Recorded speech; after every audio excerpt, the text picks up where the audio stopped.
Ramai wanita tak sedar diorang ada fibroid sampailah fibroid tu menjejaskan kehidupan harian diorang. Sakit, period terlampau panjang, pendarahan terlampau banyak ataupun masalah kesuburan. Fibroid ni memang dia datang senyap-senyap je tau. Bila dia membesar tu pun memang empunya badan tak sedar, tapi dia ada beberapa simptom awal yang kita boleh kesan. Sebelum tu, jom kita tanya apa itu fibroid dan macam mana ia terbentuk di dalam rahim seorang wanita. Fibroid ni dia adalah ketumbuhan, bukan kanser. Tumbuh daripada otot rahim. Ini adalah bahagian rahim. Yang warna kuning ni adalah contoh fibroid. Dia boleh tumbuh dekat tengah-tengah ni, tumbuh dekat luar sini, dan dia boleh juga tumbuh di bahagian dalam dinding rahim. Dekat pangkal rahim pun boleh tumbuh fibroid juga. Puncanya tidak diketahui, tetapi ada beberapa faktor kita tahu adalah disebabkan hormon estrogen dan progesteron. Selepas menopause, dah tak ada hormon wanita estrogen dan progesteron, fibroid akan mengecil dengan sendirinya. Betul ke kalau makan kolagen ataupun makan suplemen berlebihan ataupun makan leher ayam, peha ayam boleh dapat fibroid? Betul ke? Itu adalah mitos. Sampai ke hari ini tidak ada bukti klinikal yang mengatakan makanan kolagen, ayam ataupun jus suplemen boleh menyebabkan fibroid di dalam rahim. Betul ke vaksin COVID-19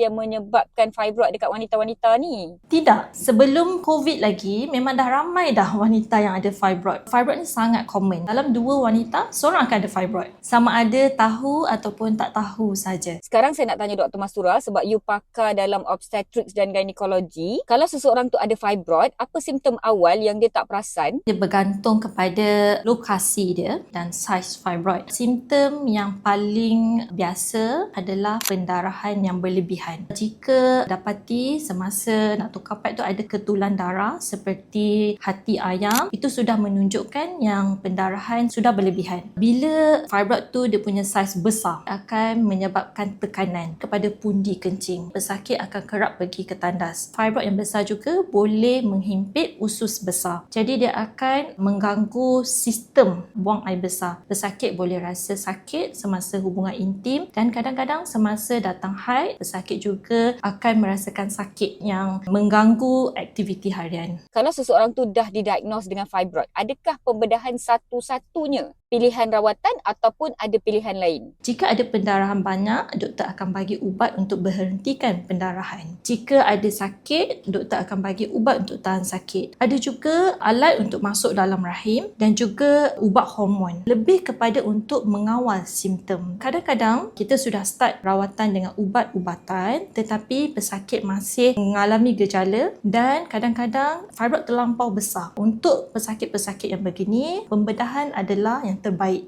Jadi guys, pakar sendiri dah terangkan apa yang menyebabkan fibroid, apa pilihan rawatan, apa simptom awal. Pastikan anda dapat pemeriksaan dan juga diagnosis daripada pakar obstetrics dan gynecology. Saya Dr. Mastura Mak Yusof, pakar obstetrik dan gynecologist di Columbia Asia Hospital Ceras. Video berbentuk pendidikan kesihatan ini dibawakan khas untuk anda oleh Columbia Asia Hospital Ceras yang kini berada di bangunan baru yang lebih luas untuk keselesaan anda.